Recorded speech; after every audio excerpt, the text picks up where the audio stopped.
Viajando com o Biquíni. Boa noite! Vamos hoje visitar comigo a África, meu continente preferido.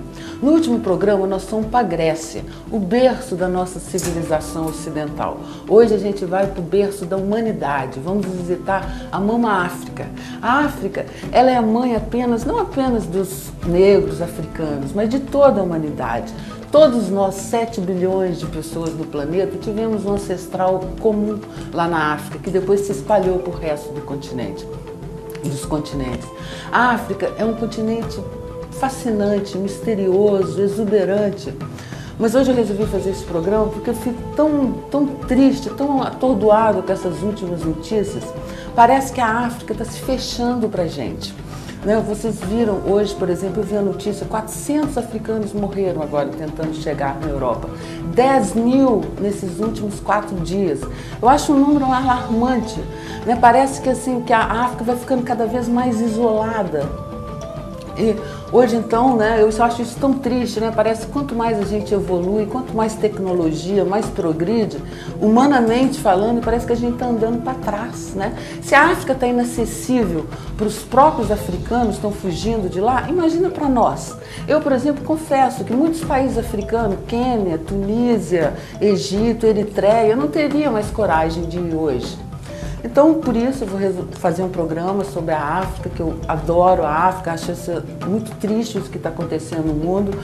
E hoje eu resolvi mostrar o Kilimanjaro, que é uma coisa emblemática da África, aquela montanha, naquele deserto da savana africana, aquela montanha que se ergue a quase 6 mil metros de altura.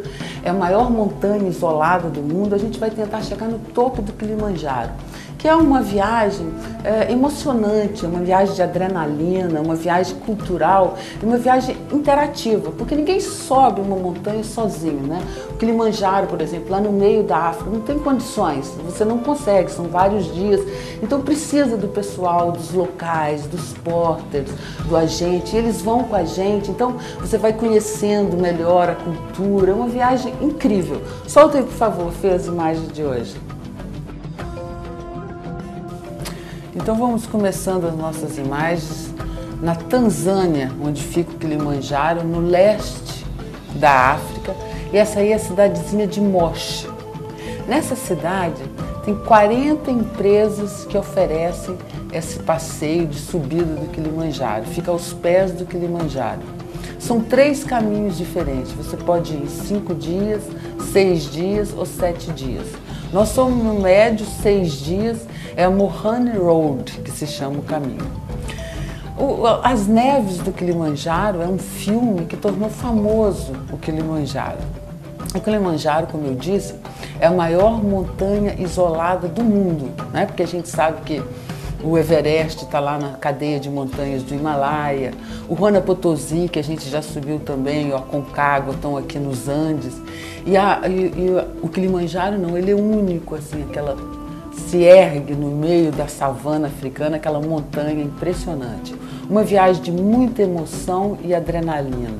Frio, dor, cansaço, mal das alturas, que é um mistério. A gente nunca sabe, quem é que vai passar mal, se não vai, se você não está lá em cima. Isso aí, então, são a parte burocrática. A gente reúne todo mundo aí embaixo da montanha, aí está se formando os grupos. São mais de 1000 pessoas subindo quase todos os dias o Kilimanjaro. Então, como eu disse, é uma viagem que exige uma logística, uma super organização. Eu subi num grupo de 4 pessoas, era eu, o meu marido Jorge, mais 2 suecas. Nós precisamos de 13 porters para subir com as nossas coisas. Os porters, eles preparam as barracas para a gente, a comida, a gente chega muito cansado. E aí, então, está começando a aventura. A gente começa, então, a subir na tentativa de chegar ao topo da África.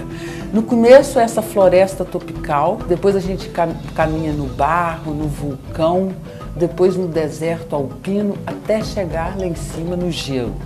Essa é uma viagem que a gente tem que estar preparado, não só psicologicamente, como também fisiologicamente. É muito cansativo, muitos problemas a gente pode enfrentar durante a viagem, frio, neve, os caminhos, né, às vezes são tortuosos, mas é uma viagem incrível.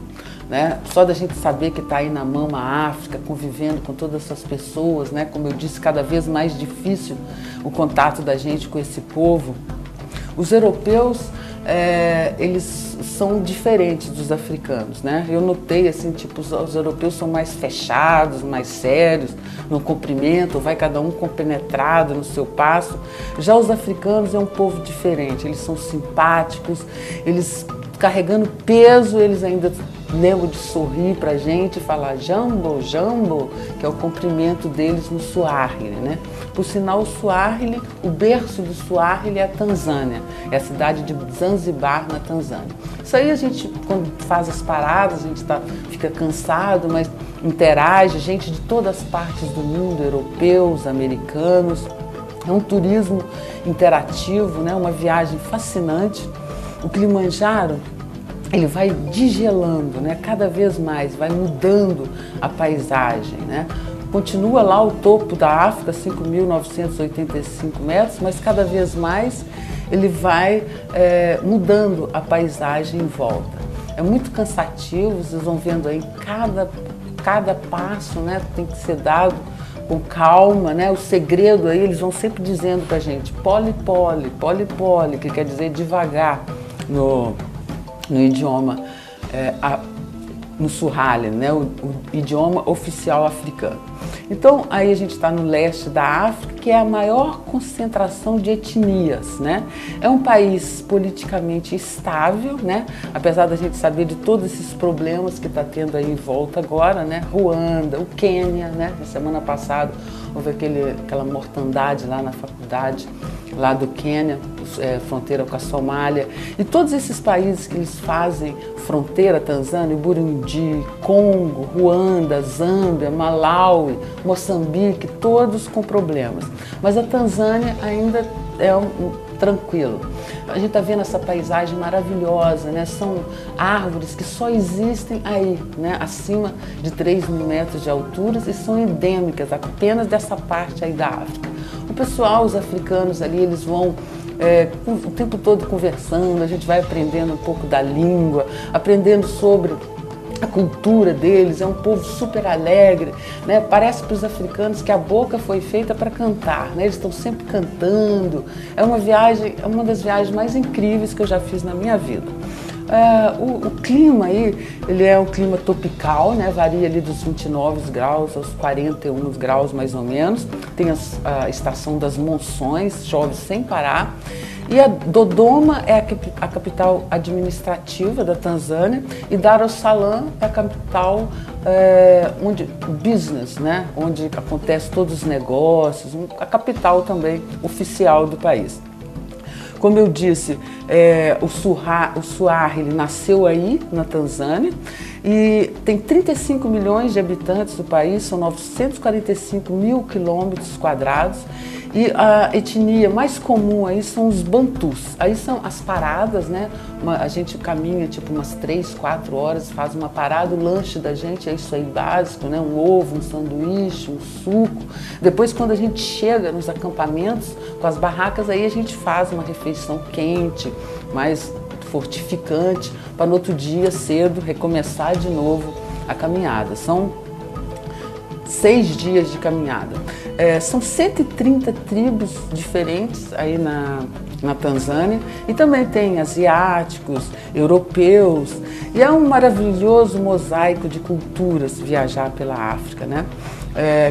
Mas todo mundo sabendo, né, que cada um é responsável por sua própria segurança, né? Consciente que existe um risco de acordo com cada capacidade de cada um.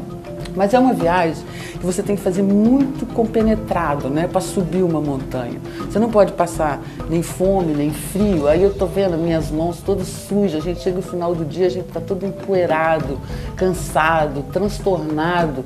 Muitas pessoas vão desistindo ao longo, né? Uma mulher de 70 anos saiu para caminhar junto com a gente, ela desistiu no 3º dia.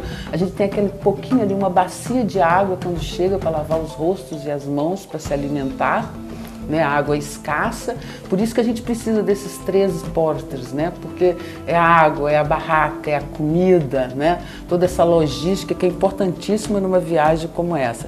A gente não pode sentir nem fome, nem frio, porque a gente sabe que ninguém vai lá para nos salvar, né? Ali é difícil o acesso, né? O helicóptero passa a uma certa altura, ele não vai mais, então para resgatar uma pessoa é difícil. Aí o Panfil, o chefe dos nossos guias, ele está explicando ali dessas cavernas, que antigamente os porters dormiam dentro dessas cavernas, depois que foi evoluindo e agora eles também dormem como a gente, né? Eles também dormem em barracas.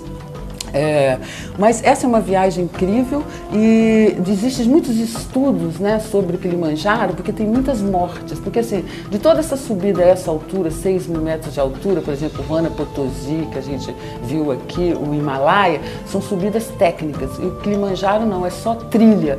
Então por isso, por parecer fácil, as pessoas vão direto e acontecem muitas mortes, né, porque sabe que o mal das alturas, ele é letal para certas pessoas. Então você tem que ir aclimatando. E não pensem vocês que eu acho bonita essa cena, não? Os brancos caminhando e os negros atrás carregando. Mas infelizmente o mundo é o que é e a gente tem que viver nele. Mas como eu disse, a gente depende dessas pessoas. Olha como eles são bárbaros, né? Olha como eles cantam, dançam, né? Com todas essas dificuldades da vida que eles levam, né? Eles são pessoas assim incríveis. E essa é uma viagem completamente interativa, né? Onde a gente fica amigo deles, fica sabendo da vida deles. E aí na Tanzânia, em matéria de religião, 45% da população é cristã, 35% muçulmana, e o resto são pequenas minorias. E é isso aí, essa massa humana que vai se arrastando para o nada, né? Para chegar no topo do Kilimanjaro, que na verdade não é nada, né? E as pessoas perguntam por que a gente faz isso, a gente não entende, né? Porque a montanha está lá e a gente quer ir, chegar no topo do mundo, mas é uma experiência incrível. E é interessante porque algumas coisas acontecem com a gente, algumas coisas diferentes. Tipo assim, quando você está acima dos 5.000 metros, acontecem diferentes coisas com as pessoas, né? Cada um tem uma reação. Então tem um certo descontrole emocional, né? Que é normal das alturas. E a gente às vezes está caminhando por cima das nuvens, feliz da vida, às vezes a gente se sente muito mal, tem a sensação que vai morrer. Mas as pessoas vão desistindo e os outros vão continuando. Eu devo dizer que eu não consegui chegar aos 5.500 metros, eu desmaiei, tiveram que baixar correndo comigo para o acampamento. E é interessante porque você está pensando muito mal, você acha que você vai morrer, mas à medida que vai baixando, vai passando e vai melhorando. Ok, gente, então é isso aí. Hoje eu vou ficando por aqui. Espero vocês na próxima quinta-feira, onde eu vou escolher uma outra parte bem interessante do nosso planeta para mostrar para vocês. Um beijo bem grande e até lá. Tchau. Viajando com o Biquíni.